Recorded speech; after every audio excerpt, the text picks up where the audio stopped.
DD Punjabi ਦੇ programme ਗੱਲਾਂ ਤੇ ਗੀਤ ਵਿੱਚ ਤੁਹਾਡਾ ਸਵਾਗਤ। ਮੈਂ ਹਾਂ ਰੀਮਾ। ਧੀਆਂ ਤੇ ਤਰੇਕਾਂ ਰੌਣਕ ਹੁੰਦੀਆਂ ਨੇ ਵਿਹੜੇ ਦੀ।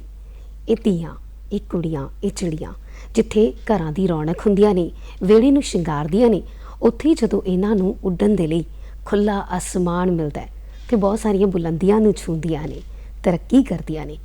ਪਰ ਕਈ ਵਾਰੀ ਕੁਝ ਸ਼ਰਾਰਤੀ ਅਨਸਰ ਕਹਿ ਲਓ, ਸਮਾਜ ਦੇ ਵਿੱਚ ਅਣਸੁਖਾਵੀਆਂ ਘਟਨਾਵਾਂ ਕਹਿ ਲਓ, ਉਹਨਾਂ ਕਰਕੇ ਇਹ ਵਿਚਾਰੀਆਂ ਆਪਣੇ ਦਾਇਰੇ ਦੇ ਵਿੱਚ ਸਿਮਟ ਕੇ ਰਹਿ ਜਾਂਦੀਆਂ ਨੇ।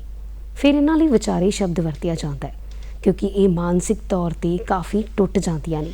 ਕਮਜ਼ੋਰ ਤਾਂ ਇਹ ਪਹਿਲਾਂ ਹੀ ਹੁੰਦੀਆਂ ਨੇ, ਪਰ ਜੇ ਅਸੀਂ ਇਹਨਾਂ ਨੂੰ ਮਜ਼ਬੂਤ ਕਰੀਏ, ਇਹਨਾਂ ਨੂੰ ਜਾਗਰੂਕ ਕਰੀਏ ਸਰੀਰਕ ਤੌਰ 'ਤੇ ਵੀ, ਮਾਨਸਿਕ ਤੌਰ 'ਤੇ ਵੀ, ਤਾਂ ਕਿੰਨਾ ਵਧੀਆ ਹੋਵੇਗਾ।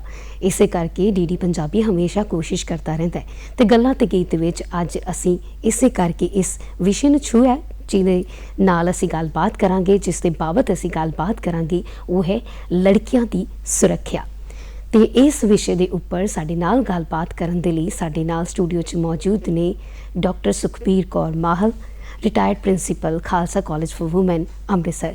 ਬਹੁਤ ਬਹੁਤ ਸਵਾਗਤ ਤੁਹਾਡਾ। ਸ਼ੁਕਰੀਆ ਜੀ। ਜੀ, ਕੁੜੀਆਂ ਦੇ ਸਰੀਰਕ ਤੇ ਮਾਨਸਿਕ ਵਿਕਾਸ ਦੀ ਗੱਲ ਅਸੀਂ ਕਰਦੇ ਹਾਂ, ਉਹਨਾਂ ਦੀ ਸੁਰੱਖਿਆ ਦੀ ਗੱਲ ਕਰਦੇ ਹਾਂ, ਪਰ ਸਭ ਤੋਂ ਪਹਿਲਾਂ ਜ਼ਹਿਨ ਦੇ ਵਿੱਚ ਇੱਕ ਸਵਾਲ ਇਹ ਆਉਂਦਾ ਹੈ ਕਿ ਆਖਰ ਇਹ ਅਸੁਰੱਖਿਅਤ ਕਿਉਂ ਮਹਿਸੂਸ ਕਰਦੀਆਂ ਨੇ? ਹੁੰਦਾ ਇੱਦਾਂ ਕਿਉਂ ਹੈ? ਬਹੁਤ ਮਿਹਰਬਾਨੀ ਰੀਮਾ ਜੀ, ਤੇ ਬਹੁਤ ਹੀ ਸ਼ੁਕਰੀਆ ਦੂਰਦਰਸ਼ਨ ਦੀ ਗੱਲਾਂ ਤੇ ਗੀਤ ਪ੍ਰੋਗਰਾਮ ਦੀ ਟੀਮ ਦਾ, ਜਿਨ੍ਹਾਂ ਨੇ ਇਸ ਗੰਭੀਰ ਮੁੱਦੇ ਨੂੰ ਛੋਹਿਆ ਹੈ ਔਰ ਇਸ ਗੰਭੀਰ ਮੁੱਦੇ ਤੇ ਗੱਲ ਕਰਨ ਵਾਸਤੇ ਮੈਨੂੰ ਆਮੰਤਰਿਤ ਕੀਤਾ ਹੈ ਜੀ। ਇਹ ਉਪਰਾਲਾ ਦੂਰਦਰਸ਼ਨ ਦਾ ਬਹੁਤ ਹੀ ਸ਼ਲਾਘਾਯੋਗ ਹੈ ਔਰ ਇਹਦੇ ਵਾਸਤੇ ਇਹ ਸਾਰੀ ਦੀ ਸਾਰੀ ਤੁਹਾਡੀ ਟੀਮ ਜਿਹੜੀ ਹੈ ਮੁਬਾਰਕ ਦੀ ਹੱਕਦਾਰ ਹੈ। ਮੈਂ ਇਸ ਮੁੱਦੇ ਨੂੰ ਗੰਭੀਰ ਮੁੱਦਾ ਇਸ ਵਾਸਤੇ ਕਹਿੰਦੀ ਹਾਂ ਕਿ ਜਦੋਂ ਤੋਂ ਸਾਡੀਆਂ ਸੱਭਿਅਤਾਵਾਂ ਹੋਂਦ ਵਿੱਚ ਆਈਆਂ ਨੇ, ਜਦੋਂ ਤੋਂ ਸਾਡੀਆਂ ਸਮਾਜਿਕ ਵਿਵਸਥਾਵਾਂ ਜਿਹੜੀਆਂ ਨੇ ਉਹ ਸਥਾਪਿਤ ਹੋਈਆਂ ਨੇ ਜੀ, ਉਦੋਂ ਤੋਂ ਹੀ ਲੜਕੀ ਦੀ ਤੇ ਔਰਤ ਦੀ ਹੋਂਦ ਨੂੰ ਵੱਡੀਆਂ ਚੁਣੌਤੀਆਂ ਸਾਹਮਣੇ ਆਈਆਂ ਨੇ ਜੀ। ਇਸ ਕਰਕੇ ਇਹ ਵਿਸ਼ਾ ਵਾਕਈ ਬਹੁਤ ਗੰਭੀਰ ਹੈ। ਤੁਹਾਡੇ ਸਵਾਲ ਦੇ ਜਵਾਬ ਵੱਲ ਜੇਕਰ ਪਰਤਾਂ ਤਾਂ ਤੁਸੀਂ ਸਵਾਲ ਕੀਤਾ ਹੈ ਕਿ ਲੜਕੀਆਂ ਦੀ ਸੁਰੱਖਿਆ ਆਖਰਕਾਰ ਹੈ ਕੀ ਜੀ, ਅਸੁਰੱਖਿਆ ਕਿਉਂ ਹੁੰਦੀ ਹੈ ਉਹਨਾਂ ਨੂੰ? ਜਦੋਂ ਵੀ ਅਸੀਂ ਲੜਕੀਆਂ ਦੀ ਸੁਰੱਖਿਆ ਦੀ ਗੱਲ ਕਰਾਂਗੇ ਤੇ ਵਿੱਚੋਂ ਸਵਾਲ ਜ਼ਿਹਨ ਦੇ ਵਿੱਚ ਇਹੀ ਆਏਗਾ ਕਿ ਕੀ ਲੜਕੀਆਂ ਅਸੁਰੱਖਿਅਤ ਨੇ ਜੀ? ਜੇ ਉਹ ਅਸੁਰੱਖਿਅਤ ਨੇ ਤੇ ਕਿੰਨਾ ਤਰੀਕਿਆਂ ਦੇ ਨਾਲ ਅਸੁਰੱਖਿਅਤ ਨੇ ਔਰ ਕਿਹੜੇ ਥਾਵਾਂ ਦੇ ਉੱਤੇ ਅਸੁਰੱਖਿਅਤ ਨੇ ਜੀ। ਇਹਦੇ ਵਿੱਚੋਂ ਹੀ ਮੈਨੂੰ ਜਿਹੜਾ ਸਵਾਲ ਮੇਰੇ ਜ਼ਿਹਨ 'ਚ ਆ ਰਿਹਾ ਹੈ ਕਿ ਕੀ ਲੜਕੀ ਮਾਂ ਦੀ ਕੋਖ ਵਿੱਚ ਸੁਰੱਖਿਅਤ ਹੈ ਜੀ? ਕੀ ਲੜਕੀ ਆਪਣੇ ਘਰ ਦੀ ਚਾਰ ਦੀਵਾਰੀ ਵਿੱਚ ਸੁਰੱਖਿਅਤ ਹੈ ਜੀ? ਕੀ ਉਹ ਜਦੋਂ ਪੜ੍ਹਨ ਵਾਸਤੇ, ਕੰਮਕਾਜ ਵਾਸਤੇ ਬਾਹਰ ਨਿਕਲਦੀ ਹੈ ਤੇ ਉਹ ਸੁਰੱਖਿਅਤ ਹੈ? ਇਹਨਾਂ ਸਾਰੇ ਸਵਾਲਾਂ ਦੇ ਨਾਲ ਨਜਿੱਠਣ ਵਾਸਤੇ ਅੱਜ ਅਸੀਂ ਇੱਥੇ ਬੈਠੇ ਹਾਂ ਜੀ।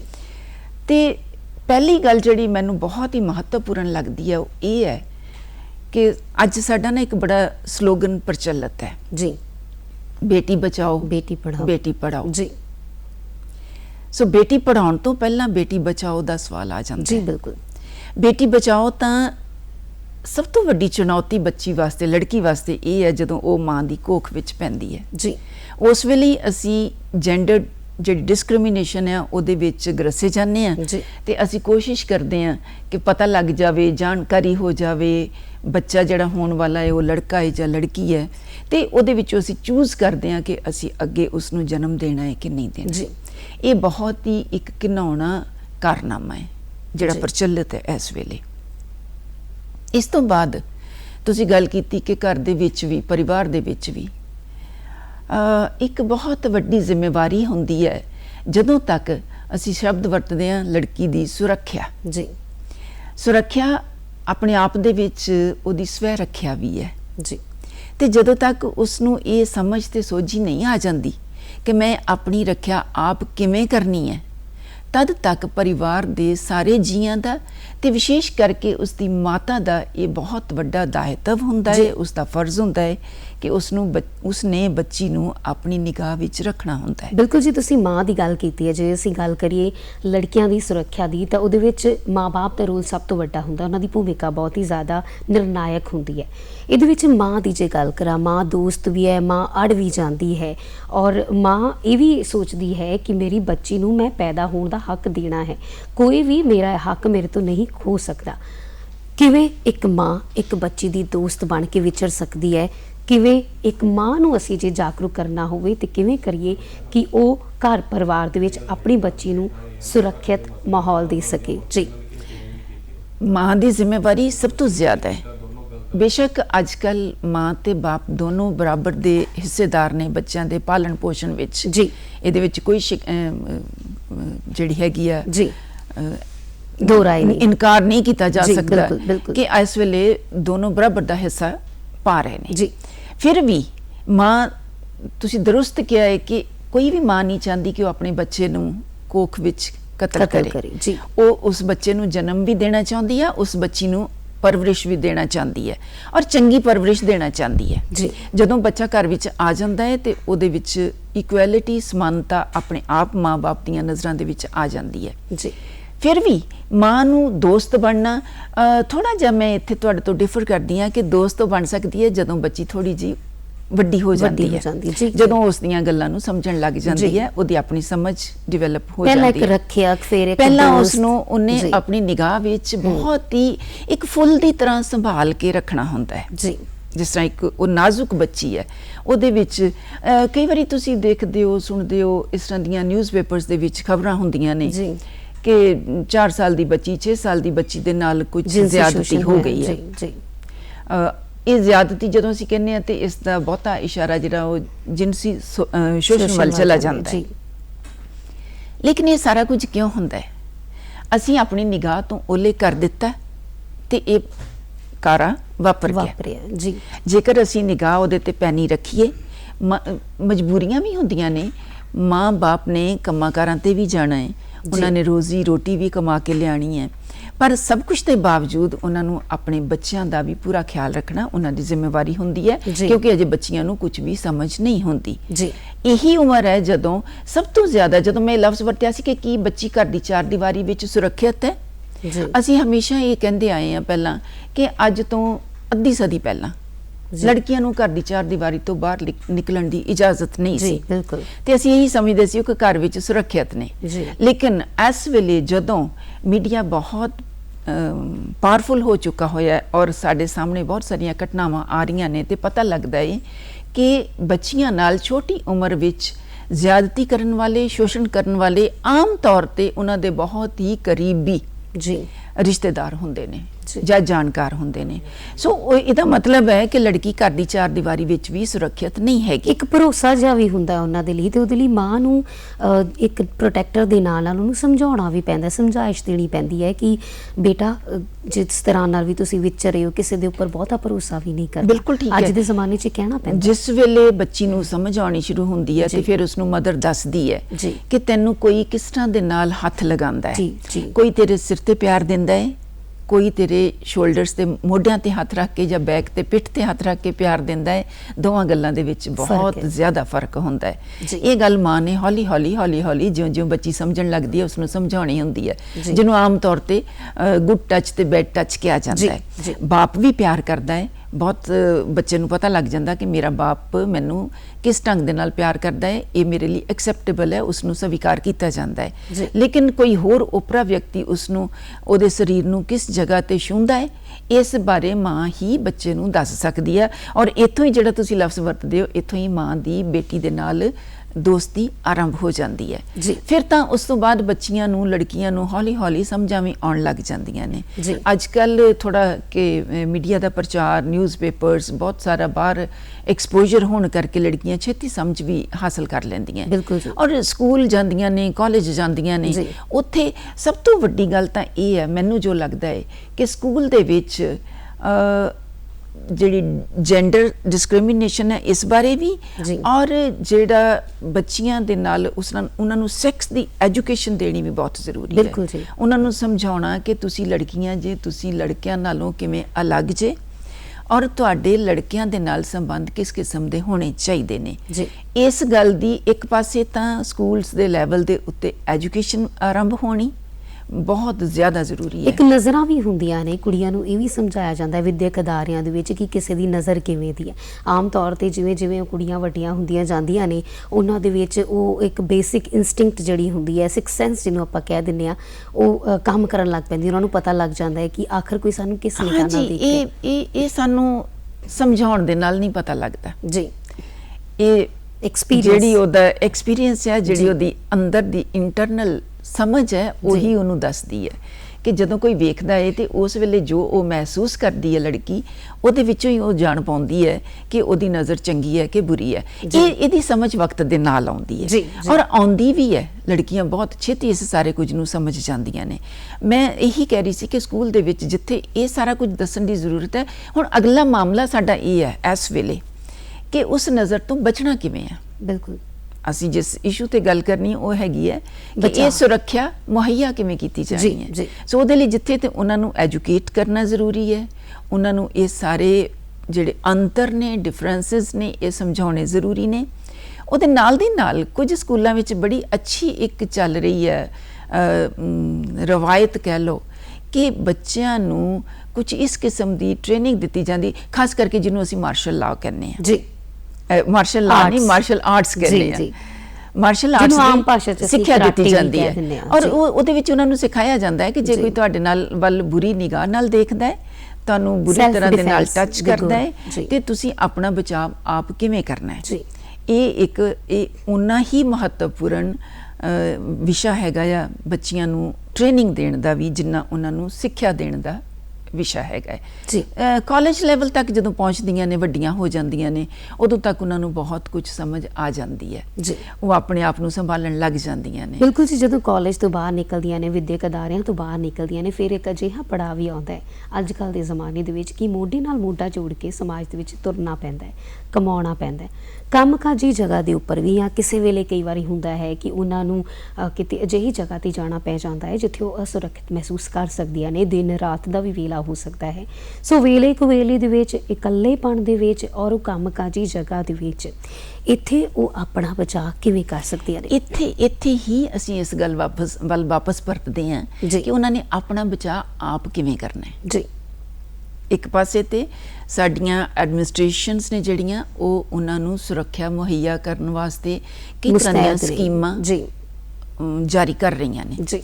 ਲੇਕਿਨ ਸਭ ਤੋਂ ਵੱਡੀ ਗੱਲ ਹੈ ਕਿ ਆਪਣੀ ਸੁਰੱਖਿਆ ਆਪ ਕਰਨੀ ਪੈਣੀ ਹੈ ਜੀ। ਉਹਦੇ ਵਿੱਚ ਦੋ ਤਿੰਨ ਚੀਜ਼ਾਂ ਦਾ ਸਭ ਤੋਂ ਪਹਿਲੇ ਤੇ ਖਿਆਲ ਰੱਖਣਾ ਹੈ ਕਿ ਕਿਹੜੇ ਵਕਤ ਤੇ ਕਿਵੇਂ ਬਾਹਰ ਨਿਕਲਣਾ ਹੈ ਔਰ ਕਿਸ ਤਰ੍ਹਾਂ ਦਾ ਵਿਹਾਰ ਹੋਣਾ ਚਾਹੀਦਾ ਹੈ ਆਪਣੇ ਸਾਥੀਆਂ ਦੇ ਨਾਲ, ਆਪਣੇ ਕੋਲੀਗਸ ਦੇ ਨਾਲ ਜੀ। ਇਹ ਕੋਈ ਪਾਬੰਦੀ ਨਹੀਂ ਲਾਈ ਜਾ ਸਕਦੀ ਕਿ ਲੜਕੀ ਨੇ ਕੁਵੇਲੇ ਬਾਹਰ ਨਹੀਂ ਨਿਕਲਣਾ ਜੀ। ਅੱਜ ਜ਼ਮਾਨਾ ਹੈ ਕਿ ਪਰਿਵਾਰ ਦੇ ਵਿੱਚ ਬੱਚੀਆਂ ਹੀ ਨੇ, ਬੇਟਾ ਵੀ ਨਹੀਂ ਹੈਗਾ ਜੀ। ਮਾਤਾ ਪਿਤਾ ਨੂੰ ਕਮਾਊ ਪੁੱਤ ਨਹੀਂ ਅੱਜ ਕੱਲ੍ਹ, ਕੋਈ ਜ਼ਰੂਰਤ ਪੈ ਜਾਂਦੀ ਹੈ ਐਮਰਜੈਂਸੀ ਦੇ ਵਿੱਚ, ਤੇ ਕੁਛ ਵੀ ਕੋਈ ਮੈਡੀਸਨ ਲੈਣ ਵਾਸਤੇ ਹੀ ਜਾਣਾ ਹੈ ਜਾਂ ਉਹਨਾਂ ਨੂੰ ਸਪੋਰਟ ਕਰਨ ਵਾਸਤੇ ਕਿਤੇ ਹਸਪੀਟਲ ਜਾਣਾ ਹੈ, ਜਿਹੜੀ ਬਹੁਤ ਹੀ ਅਰਜੈਂਟ ਨੀਡ ਹੋ ਸਕਦੀ ਹੈ, ਤੇ ਉਹ ਲੜਕੀ ਹੀ ਲੈ ਕੇ ਨਿਕਲੇਗੀ ਜੀ। ਜੇ ਲੜਕੀ ਨੇ ਇਕੱਲੇ ਨਿਕਲਣਾ ਹੈ ਤੇ ਉਹਨੂੰ ਪਾਬੰਦ ਨਹੀਂ ਕੀਤਾ ਜਾ ਸਕਦਾ ਕਿ ਉਸਨੇ ਬਾਹਰ ਨਹੀਂ ਨਿਕਲਣਾ। ਹਾਂ, ਉਹਨੂੰ ਕੇਅਰਫੁਲ ਹੋਣਾ ਪਏਗਾ ਕਿ ਜੇ ਉਹ ਜੋ ਵੀ ਵਹੀਕਲ ਲੈ ਕੇ ਜਾ ਰਹੀ ਹੈ, ਉਹਦੇ ਵਿੱਚ ਉਹਨੇ ਆਪਣੇ ਮੋਬਾਈਲ ਲੈ ਕੇ ਜਾਣਾ ਆ। ਜਾਂ ਅੱਜ ਕੱਲ੍ਹ ਨਾ ਇੱਕ ਹੋਰ ਬੜੀ ਚੀਜ਼ ਹੈਗੀ ਹੈ ਕਿ ਮੋਬਾਈਲ ਦੇ ਵਿੱਚ ਐਪ ਨੇ, ਉਹ ਐਪ ਡਾਊਨਲੋਡ ਕਰ ਲੈਣਾ ਹੈ ਇਮੀਡੀਏਟਲੀ। ਉਹਨਾਂ ਹੈਲਪਲਾਈਨ ਨੰਬਰਸ ਦੇ ਉੱਤੇ 1091 ਤੇ 112 ਜਿਹੜੇ ਹੈਲਪਲਾਈਨ ਨੰਬਰ ਨੇ, ਇਹਨਾਂ ਦੇ ਉੱਪਰ ਵੀ ਕੁੜੀਆਂ ਜਿਹੜੀਆਂ ਨੇ ਜਾਂ ਔਰਤਾਂ ਜਿਹੜੀਆਂ ਇਮੀਡੀਏਟਲੀ ਕਾਲ ਕਰ ਸਕਦੀਆਂ, ਅਸੁਰੱਖਿਅਤ ਮਹਿਸੂਸ ਕਰਨ ਤੇ ਉਸੇ ਵੇਲੇ ਕਾਲ ਕਰ ਸਕਦੀਆਂ ਨੇ। ਜਾਂ ਫਿਰ ਬਹੁਤ ਸਾਰੀਆਂ ਐਪਸ ਵੀ ਅੱਜ ਕੱਲ੍ਹ ਆਉਂਦੀਆਂ ਨੇ, ਸੋਸ਼ਲ ਮੀਡੀਆ ਦਾ ਇਸਤੇਮਾਲ ਤੁਸੀਂ ਕਰਦੇ ਹੋ ਤਾਂ ਉਸ ਐਪਸ ਦੇ ਜ਼ਰੀਏ ਵੀ ਤੁਸੀਂ ਆਪਣੇ ਆਪ ਨੂੰ, ਆਪਣੀ ਲੋਕੇਸ਼ਨ ਭੇਜ ਕੇ ਆਪਣਾ ਸੁਰੱਖਿਅਤ ਕਰ ਸਕਦੇ ਹੋ ਜੀ। ਔਰ ਜਦੋਂ ਇਹ ਇਨਫੋਰਮੇਸ਼ਨ ਪਹੁੰਚ ਜਾਂਦੀ ਹੈ ਟਿਕਾਣੇ ਤੇ ਡੈਫੀਨੇਟਲੀ ਐਡਮਿਨਿਸਟ੍ਰੇਸ਼ਨ ਇਹਦੇ ਤੇ ਕਾਰਵਾਈ ਕਰਨ ਵਾਸਤੇ ਤਿਆਰ ਹੁੰਦੀ ਹੈ ਜੀ। ਰੇਅਰਲੀ ਹੁੰਦਾ ਹੈ ਕਿ ਕੋਈ ਪਹੁੰਚ ਨਾ ਕਰ ਪਾਵੇ, ਉਹ ਅਲੱਗ ਚੀਜ਼ ਹੈ, ਰੇਅਰ ਕੇਸਿਸ ਇਸ ਤਰ੍ਹਾਂ ਦੇ ਨੇ। ਦੂਸਰੀ ਗੱਲ ਜਿਹੜੀ ਹੈ ਕਿ ਇਹ ਅਨਹੋਣੀਆਂ ਘਟਨਾਵਾਂ ਵੀ, ਬਹੁਤ ਸਾਰੀਆਂ ਲੜਕੀਆਂ ਬਾਹਰ ਨਿਕਲ ਰਹੀਆਂ ਨੇ, ਕੰਮਕਾਜ ਕਰ ਰਹੀਆਂ ਨੇ, ਇਕੱਠੇ ਆਪਣੇ ਸਾਥੀਆਂ ਦੇ ਨਾਲ ਵਰਕਿੰਗ ਏਰੀਆਜ਼ ਦੇ ਵਿੱਚ ਉਹ ਵਿਚਰਦੀਆਂ ਨੇ ਜੀ। ਲੇਕਿਨ ਇਹ ਘਟਨਾਵਾਂ ਬਹੁਤ ਥੋੜੀਆਂ ਵਾਪਰਦੀਆਂ ਨੇ ਜਿਹੜੀਆਂ ਸਾਡੇ ਸਾਹਮਣੇ ਆ ਜਾਂਦੀਆਂ ਨੇ। ਹੋ ਸਕਦਾ ਹੈ ਅੰਦਰ ਖਾਤੇ ਉਹਨਾਂ ਨੂੰ ਮੁਸ਼ਕਲਾਂ ਜ਼ਿਆਦਾ ਫੇਸ ਕਰਨੀਆਂ ਪੈਂਦੀਆਂ ਹੋਣ, ਲੇਕਿਨ ਸਾਹਮਣੇ ਨਹੀਂ ਆਉਂਦੀਆਂ, ਕਿਉਂਕਿ ਲੜਕੀ ਦੀ ਪਰਵਰਿਸ਼ ਤੇ ਬੜਾ ਕੁਝ ਡਿਪੈਂਡ ਕਰਦਾ ਹੈ ਕਿ ਉਸਨੇ ਕਿਹੜੀ ਗੱਲ ਦੀ ਸ਼ੇਅਰਿੰਗ ਕਿਵੇਂ ਕਰਨੀ ਹੈ ਔਰ ਕਿਸ ਦੇ ਨਾਲ ਕਰਨੀ ਹੈ। ਇੱਥੇ ਜਾ ਕੇ ਉਸ ਦੀ ਮਾਂ ਜਿਹੜੀ ਉਹ ਦੋਸਤ ਦਾ ਰੋਲ ਨਿਭਾਉਣ ਦੇ ਕਾਬਿਲ ਹੁੰਦੀ ਹੈ। ਉਹ ਆਪਣੀ ਮਾਂ ਨਾਲ ਸ਼ੇਅਰ ਕਰ ਸਕਦੀ ਹੈ। ਬਹੁਤ ਵਾਰੀ ਲੜਕੀਆਂ ਦੇ ਵਿੱਚ ਕੌਨਫੀਡੈਂਸ ਇੰਨਾ ਹੁੰਦਾ ਹੈ ਕਿ ਉਹ ਆਪਣੇ ਭਰਾ ਦੇ ਨਾਲ, ਆਪਣੇ ਬਾਪ ਦੇ ਨਾਲ ਵੀ ਸ਼ੇਅਰ ਕਰਦੀਆਂ ਨੇ, ਤਾਂ ਹੀ ਉਹਨਾਂ ਨੂੰ ਸੁਰੱਖਿਆ ਪ੍ਰਾਪਤ ਹੋ ਸਕਦੀ ਹੈ। ਇਸ ਤੋਂ ਵੀ ਅੱਗੇ ਕਈ ਵਾਰੀ ਕੰਮ ਕਾਜ ਵਾਲੀਆਂ ਜਗ੍ਹਾ ਨੇ ਨਾ ਜਿਹੜੀਆਂ, ਉੱਥੇ ਬਹੁਤ ਮੁਸ਼ਕਿਲ ਹੁੰਦੀ ਹੈ। ਉੱਥੇ ਉਹਨਾਂ ਨੂੰ ਇਹ ਸਮਝ ਲਿਆ ਜਾਂਦਾ ਹੈ ਕਿ ਸਾਡੇ ਮਾਤਹਿਤ ਕੰਮ ਕਰ ਰਹੀਆਂ ਨੇ, ਇਹ ਔਰਤ ਹੈ ਤੇ ਇਹ ਜਿਨਸੀ ਤੌਰ ਤੇ ਇਹ ਹੈਗੀ ਆ ਕਮਜ਼ੋਰ ਹੈ, ਜਾਂ ਇਹਨੂੰ ਅਸੀਂ ਕਿਸੇ ਵੀ ਤਰ੍ਹਾਂ ਜਿਹੜਾ ਆ ਇਹਨੂੰ ਅਸੀਂ ਇਹਦਾ ਸ਼ੋਸ਼ਣ ਕਰ ਸਕਦੇ ਹਾਂ, ਇਹਨੂੰ ਐਕਸਪਲੋਇਟ ਕਰ ਸਕਦੇ ਹਾਂ। ਇਸ ਚੀਜ਼ ਤੋਂ ਬਚਣ ਵਾਸਤੇ ਉਹਨਾਂ ਨੂੰ ਆਪ ਅੰਦਰ ਇੱਕ ਆਪਣੇ ਮਜ਼ਬੂਤੀ ਲਿਆਉਣੀ ਪਏਗੀ, ਆਤਮਿਕ ਮਾਨਸਿਕ ਤੌਰ ਦੇ ਉੱਤੇ ਮਜ਼ਬੂਤ ਹੋਣਾ ਪਏਗਾ, ਤਾਂ ਕਿ ਉਹ ਕਿਸੇ ਵੀ ਗੱਲ ਨੂੰ ਜਿਹੜਾ ਨੋ ਕਹਿ ਸਕਣ। ਜੀ। ਸਭ ਤੋਂ ਔਖਾ ਪਹਿਲੀ ਵਾਰੀ ਨੋ ਕਹਿਣਾ ਹੈ। ਬਿਲਕੁਲ। ਜਦੋਂ ਪਹਿਲੀ ਵਾਰੀ ਲੜਕੀ ਨੋ ਕਹਿ ਦਿੰਦੀ ਹੈ ਤੇ ਫਿਰ ਅੱਗੇ ਕਿਸੇ ਦੀ ਵੀ ਜੁਰਤ ਇਸ ਵਾਸਤੇ ਨਹੀਂ ਵੱਧਦੀ। ਦੂਸਰੀ ਗੱਲ ਹੈ ਕਿ ਉਹਨਾਂ ਦੇ ਆਪਣੇ ਹਾਵ ਭਾਵ, ਉਹਨਾਂ ਦੇ ਆਪਣੇ ਚਿਹਰੇ ਦੇ ਉੱਤੇ ਇਹ ਨਹੀਂ ਝਲਕਾਉਣੀ ਚਾਹੀਦੀ ਕਿ ਉਹਨਾਂ ਦਾ ਆਪਣਾ ਕੋਈ ਇੰਟਰਸਟ ਹੈਗਾ। ਬੋਡੀ ਲੈਂਗੁਏਜ ਜੇ ਹੈਗਾ ਹੈ ਤੇ ਫਿਰ ਉਹਦੇ ਵਿੱਚ ਲੜਕੀ ਵੀ ਓਨੀ ਹੀ ਸ਼ਾਮਲ ਹੈ ਉਸ ਅਨਹੋਣੀ ਘਟਨਾ ਦੇ ਵਿੱਚ ਜਿੰਨਾ ਕੋਈ ਉਸ ਦੇ ਨਾਲ ਦੁਰਵਿਹਾਰ ਕਰਨ ਵਾਲਾ ਵਿਅਕਤੀ ਸ਼ਾਮਲ ਹੈ। ਤੀਸਰੀ ਗੱਲ ਜਿਹੜੀ ਹੈ ਕਿ ਇਹਦੇ ਵਿੱਚ ਲੜਕੀ ਦੀ ਇਕਨੋਮਿਕ ਡਿਪੈਂਡੈਂਸ ਬਹੁਤ ਕਮ। ਬਿਲਕੁਲ, ਮੈਂ ਉਸੇ ਗੱਲ ਤੇ ਆਉਣ ਲੱਗੀ ਸੀ। ਆਰਥਿਕ ਸ਼ੋਸ਼ਣ ਜਿਹੜਾ ਹੈ, ਕਈ ਵਾਰੀ ਕੰਮਕਾਜੀ ਜਗ੍ਹਾ ਤੇ ਆਰਥਿਕ ਸ਼ੋਸ਼ਣ ਵੀ ਕੀਤਾ ਜਾਂਦਾ ਹੈ, ਕਿਉਂਕਿ ਔਰਤਾਂ ਨੂੰ ਸਰੀਰਕ ਤੌਰ ਤੇ ਨਾਲ ਦੇ ਨਾਲ ਮਾਨਸਿਕ ਤੌਰ ਤੇ ਵੀ ਕਮਜ਼ੋਰ ਸਮਝ ਲਿਆ ਜਾਂਦਾ ਹੈ, ਉਹਨਾਂ ਨੂੰ ਨਿਰਭਰ ਸਮਝ ਲਿਆ ਜਾਂਦਾ ਹੈ ਕਿ ਸਾਡੇ ਤੇ ਹੀ ਡਿਪੈਂਡ ਨੇ। ਉਸ ਵੇਲੇ ਉਹਨਾਂ ਦੀ ਮਜਬੂਰੀ ਦਾ ਫਾਇਦਾ ਕਹਿ ਲਓ ਜਾਂ ਫਿਰ ਹਾਲਾਤ ਜਿਹੜੇ ਨੇ ਉਹਦਾ ਫਾਇਦਾ ਚੱਕਣਾ ਕਹਿ ਲਓ, ਤੇ ਉਹਨਾਂ ਦੇ ਨਾਲ ਆਰਥਿਕ ਸ਼ੋਸ਼ਣ ਵੀ ਹੁੰਦਾ ਹੈ। ਸੋ ਕੰਮਕਾਜ ਵਾਲੀ ਜਗ੍ਹਾ ਦੇ ਉੱਪਰ ਉਹਨਾਂ ਦੇ ਆਰਥਿਕ ਸ਼ੋਸ਼ਣ ਨੂੰ ਕਿਵੇਂ ਰੋਕਿਆ ਜਾ ਸਕਦਾ ਹੈ? ਇਹ ਆਰਥਿਕ ਸ਼ੋਸ਼ਣ ਜਿਹੜਾ ਤੁਸੀਂ ਕਹਿ ਰਹੇ, ਇਹ ਵੀ ਦੋ ਕਿਸਮ ਦਾ ਹੈ। ਜੀ। ਇੱਕ ਤੇ ਤੁਸੀਂ ਥੋੜਾ ਡਿਸਕ੍ਰਾਈਬ ਕਰ ਹੀ ਦਿੱਤਾ ਹੈ ਕਿ ਉਹਨਾਂ ਨੂੰ ਇਹ ਸਮਝ ਲਿਆ ਜਾਂਦਾ ਕਿ ਇਹਨਾਂ ਨੂੰ ਨੌਕਰੀ ਦੀ ਜ਼ਰੂਰਤ ਹੈ ਤੇ ਉਹਦਾ ਫਾਇਦਾ ਉਠਾਇਆ ਜਾਂਦਾ, ਉਹਨਾਂ ਦੀ ਲੋੜ ਦਾ ਫਾਇਦਾ ਉਠਾਇਆ ਜਾਂਦਾ ਹੈ। ਬਿਲਕੁਲ। ਦੂਸਰੇ ਪਾਸੇ ਆਰਥਿਕ ਸ਼ੋਸ਼ਣ ਇਹ ਵੀ ਹੈਗਾ ਕਿ ਲੜਕੀਆਂ ਦੀਆਂ ਸੈਲਰੀਜ਼ ਜਿਹੜੀਆਂ ਨੇ ਉਹ ਲੜਕਿਆਂ ਦੇ ਮੁਕਾਬਲੇ ਵਿੱਚ ਘੱਟ ਰੱਖੀਆਂ ਜਾਂਦੀਆਂ ਨੇ। ਅਸਲ ਦੇ ਵਿੱਚ ਆਰਥਿਕ ਸ਼ੋਸ਼ਣ ਇਹ ਵੀ ਹੈਗਾ। ਸੋ ਇਹਨੂੰ ਸ਼ੋਸ਼ਣ ਇਸ ਕਰਕੇ ਅਸੀਂ ਕਹਿੰਦੇ ਹਾਂ ਕਿ ਉਹਨਾਂ ਦੇ ਨਾਲ ਵਿਤਕਰਾ ਕੀਤਾ ਜਾ ਰਿਹਾ ਹੈ। ਜੀ। ਉਹਨਾਂ ਨੂੰ ਮਰਦ ਦੇ ਮੁਕਾਬਲੇ ਵਿੱਚ ਔਰਤ ਦੇ ਨਾਲ ਜਿਹੜਾ ਵਿਤਕਰਾ ਕੀਤਾ ਜਾ ਰਿਹਾ ਹੈ, ਇਹ ਵੀ ਤੇ ਇੱਕ ਤਰ੍ਹਾਂ ਦਾ ਸ਼ੋਸ਼ਣ ਹੈ ਜਿਹੜਾ ਉਸਨੂੰ ਮਾਨਸਿਕ ਪਰੇਸ਼ਾਨੀ ਦਿੰਦਾ ਆ, ਉਸਨੂੰ ਤਕਲੀਫ ਦਿੰਦਾ ਹੈ ਔਰ ਉਹਨੂੰ ਇਸ ਤਰ੍ਹਾਂ ਦੇ ਬਣਾ ਦਿੰਦਾ ਹੈ ਕਿ ਜਿਵੇਂ ਜੇ ਉਸਦੀ ਜ਼ਰੂਰਤ ਹੈ, ਉਸਨੂੰ ਲੋੜ ਹੈ ਤੇ ਉਹਨੇ ਉਸ ਜ਼ਿਆਦਤੀ ਨੂੰ ਸਹਿਣਾ ਹੈ। ਉਹ ਸਹਿੰਦੜ ਬਣ ਜਾਂਦੀ ਹੈ। ਇਹ ਸਹਿਣਾ ਜਿਹੜਾ ਆ ਜ਼ਰੂਰਤਾਂ ਮੁਤਾਬਕ, ਮਜਬੂਰੀਆਂ ਦੇ ਤਹਿਤ, ਇਹ ਬਹੁਤ ਵੱਡਾ ਇੱਕ ਚੈਲੰਜ ਬਣ ਕੇ ਲੜਕੀ ਦੇ ਸਾਹਮਣੇ ਆਉਂਦਾ ਹੈ। ਤੇ ਜਾਂ ਤਾਂ ਉਹ ਇਹ ਐਕਸੈਪਟ ਕਰ ਲਵੇ ਕਿ ਉਹਦੇ ਨਾਲ ਜੋ ਵਾਪਰ ਰਿਹਾ, ਜੋ ਕੀਤਾ ਜਾ ਰਿਹਾ ਉਹ ਠੀਕ ਹੈ, ਤੇ ਜਾਂ ਉਹ ਇਹ ਮੰਨ ਕੇ ਚੱਲੇ ਕਿ ਮੈਨੂੰ ਇਸ ਦੀ ਜ਼ਰੂਰਤ ਨਹੀਂ ਹੈ ਤੇ ਮੈਂ ਇਹ ਛੱਡ ਕੇ ਤੇ ਕੁਝ ਹੋਰ ਕਮਾਈ ਕਰ ਲਵਾਂਗੀ। ਦੋਵਾਂ ਗੱਲਾਂ ਵਿੱਚੋਂ ਇੱਕ ਰਸਤਾ ਉਸਨੂੰ ਅਖਤਿਆਰ ਕਰਨਾ ਪੈਂਦਾ ਹੈ। ਔਰ ਸਾਡੇ ਵਰਗੇ ਸਮਾਜਾਂ ਦੇ ਵਿੱਚ ਇਹ ਕੋਈ ਬਹੁਤ ਸੌਖਾ ਨਹੀਂ ਹੈ ਕਿ ਅੱਜ ਲੜਕੀ ਇੱਕ ਜਗ੍ਹਾ ਛੱਡੇ ਤੇ ਦੂਸਰੀ ਜਗ੍ਹਾ। ਇਸ ਕਰਕੇ ਕਈ ਵਾਰ ਲੜਕੀਆਂ ਨੂੰ ਸਮਝੌਤੇ ਕਰਨੇ ਪੈ ਜਾਂਦੇ ਨੇ। ਕਈ ਵਾਰ ਮੈਂ ਥੋੜਾ ਜਿਹਾ ਇਹਨੂੰ ਰਿਵਰਸ ਕਰਕੇ ਉਲਟਾ ਵੀ ਗੱਲ ਕਰਾਂਗੀ, ਕਈ ਵਾਰ ਲੜਕੀਆਂ ਵੀ ਇਸ ਆਪਣੇ ਜੈਂਡਰ ਦਾ ਬੈਨੀਫਿਟ ਉਠਾਉਣ ਵਾਸਤੇ ਆਪਣੇ ਆਪ ਨੂੰ ਗਲਤ ਰਸਤੇ ਤੇ ਲੈ ਜਾਂਦੀਆਂ ਨੇ। ਦੋ ਤਿੰਨ ਤਰੀਕੇ ਹੁੰਦੇ ਨੇ। ਇੱਕ ਤਾਂ ਅਸੀਂ ਗੱਲ ਕੀਤੀ ਹੈ ਕਿ ਉਹ ਜੈਂਡਰ ਬੈਨੀਫਿਟ ਲੈਣ ਵਾਸਤੇ ਗਲਤ ਤਰੀਕੇ ਤੇ ਚਲੀ ਜਾਂਦੀ ਹੈ। ਇੱਕ ਉਹਨਾਂ ਦੇ ਅੰਦਰ ਇੱਕ ਉਮਰ ਦੀਆਂ ਜ਼ਰੂਰਤਾਂ, ਖੁਆਇਸ਼ਾਂ ਹੁੰਦੀਆਂ ਨੇ, ਉਹਨਾਂ ਖੁਆਇਸ਼ਾਂ ਦੀ ਪੂਰਤੀ ਕਰਨ ਵਾਸਤੇ ਵੀ ਉਹ ਇਸ ਰਸਤੇ ਤੇ ਚੱਲ ਪੈਂਦੀਆਂ ਨੇ। ਤੀਸਰਾ ਉਹਨਾਂ ਦਾ ਹੈਗਾ ਹੈ ਕਿ ਜਿਹੜੀ ਉਹਨਾਂ ਦੀ ਜ਼ਰੂਰਤਾਂ ਨੂੰ ਪੂਰੀਆਂ ਕਰਦਿਆਂ ਖਾਸ ਕਰਕੇ ਜਿਹੜਾ ਹੈਗਾ ਆ ਸਾਡਾ ਸੋਸ਼ਲ ਮੀਡੀਆ, ਉਹਦੇ ਉੱਤੇ ਬਹੁਤ ਜ਼ਿਆਦਾ ਮਾਂ ਬਾਪ ਨੇ ਮੋਬਾਈਲਸ ਮੁਹੱਈਆ ਕੀਤੇ ਹੋਏ ਨੇ। ਇੰਸਟਾਗ੍ਰਾਮ ਹੈ, ਫੇਸਬੁੱਕ ਹੈ, ਬਹੁਤ ਸਾਰੇ ਸੋਸ਼ਲ ਮੀਡੀਆ। ਇੰਸਟਾਗ੍ਰਾਮ ਤੇ ਮੈਂ ਦੇਖਿਆ ਹੈ ਕਿ ਸਕੂਲ ਲੈਵਲ ਦੇ ਉੱਤੇ 5th ਵਿੱਚ ਪੜ੍ਹਦੀ ਬੱਚੀ ਇੰਸਟਾਗ੍ਰਾਮ ਤੇ ਇੰਨੀ ਕੁ ਐਕਟਿਵ ਹੈ ਕਿ ਤੁਸੀਂ ਇਮੇਜਿਨ ਨਹੀਂ ਕਰ ਸਕਦੇ। ਬਹੁਤ ਮੈਚੁਰ ਵੀ ਲੱਗਦੀਆਂ ਨੇ, ਬਹੁਤ ਮੈਚੁਰ ਵੀ ਲੱਗਦੀਆਂ ਹਰਕਤਾਂ। ਔਰ ਇਹਦੇ ਤਹਿਤ ਉਹ ਜਦੋਂ ਚੈਟਿੰਗ ਕਰਦੀਆਂ ਨੇ, ਆਨਲਾਈਨ ਚੈਟਿੰਗ 'ਚ ਪੈ ਜਾਂਦੀਆਂ ਨੇ, ਦੋਸਤੀਆਂ ਬਣਦੀਆਂ ਨੇ, ਤੇ ਉਹਦੇ ਵਿੱਚੋਂ ਇੱਕ ਹੋਰ ਤਰ੍ਹਾਂ ਦਾ ਵੀ ਐਕਸਪਲੋਇਟੇਸ਼ਨ ਉਹਨਾਂ ਦੀ ਨਿਕਲ ਕੇ ਬਾਹਰ ਆਉਂਦੀ ਹੈ ਕਿ ਇੱਕ ਇਨਸੀਡੈਂਟ ਬੜਾ ਇੰਪੋਰਟੈਂਟ ਸੀ ਜਿਹੜਾ ਬਾਰ-ਬਾਰ ਦਿਖਾਇਆ ਵੀ ਗਿਆ ਆ ਜੀ ਮੀਡੀਆ ਤੇ, ਉਹ ਇਹ ਹੈ ਕਿ ਇੱਕ ਟੈਕਨੀਕਲ ਸਿਸਟਮ ਦੇ ਤਹਿਤ ਜੀ ਲੜਕੀ ਆਪਣੇ ਕਮਰੇ ਦੇ ਵਿੱਚ ਜੋ ਵੀ ਕਰ ਰਹੀ ਹੈ ਉਹ ਸਾਰੇ ਕੁਝ ਨੂੰ ਰਿਕਾਰਡ ਕਰ ਲਿਆ ਜਾਂਦਾ ਹੈ, ਜੀ ਉਹਦੀ ਰਿਕਾਰਡਿੰਗ ਹੋ ਜਾਂਦੀ ਹੈ।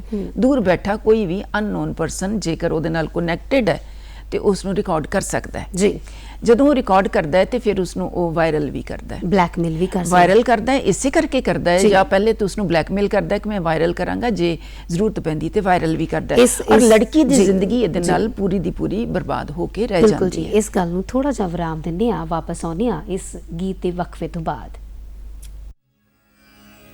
ਕੁੜੀਏ ਕਿਸਮਤ ਪੁੜੀਏ ਤੈਨੂੰ ਇੰਨਾ ਪਿਆਰ ਦਿਆਂ,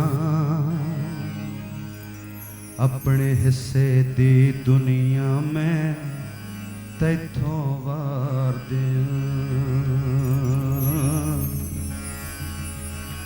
ਤੈਥੋਂ ਵਾਰ ਦਿਆਂ। ਕੁੜੀਏ ਕਿਸਮਤ ਪੁੜੀਏ ਤੈਨੂੰ ਇੰਨਾ ਪਿਆਰ ਦਿਆਂ, ਆਪਣੇ ਹਿੱਸੇ ਦੀ ਦੁਨੀਆ ਮੈਂ ਤੈਥੋਂ ਵਾਰ ਦਿਆਂ।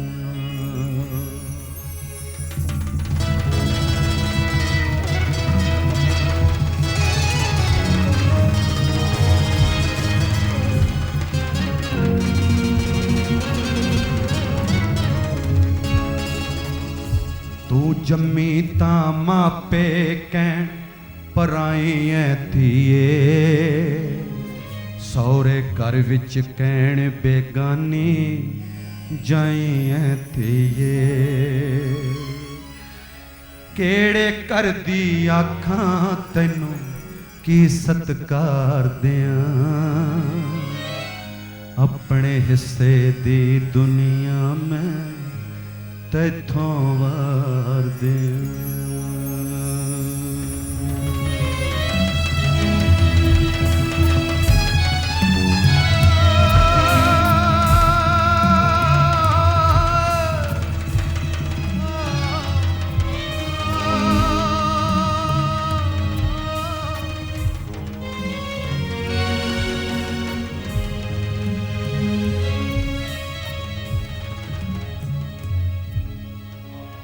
ਇੱਕ ਧੋਬੀ ਲਈ ਸੀਤਾ ਮਾਂ ਨੂੰ ਰਾਮ ਵਿਸਾਰ ਗਏ, ਜੂਏ ਵਿੱਚ ਦਰੋਪਤੀਏ ਤੈਨੂੰ ਪਾਂਡੋ ਹਾਰ ਗਏ।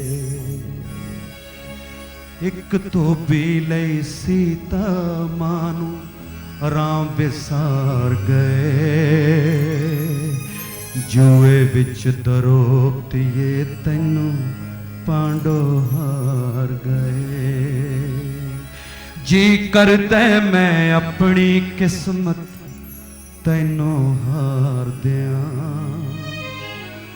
ਆਪਣੇ ਹਿੱਸੇ ਦੀ ਦੁਨੀਆ ਮੈਂ ਤੈਥੋਂ ਵਾਰ ਦਿਆਂ, ਤੈਥੋਂ ਵਾਰ ਦਿਆਂ।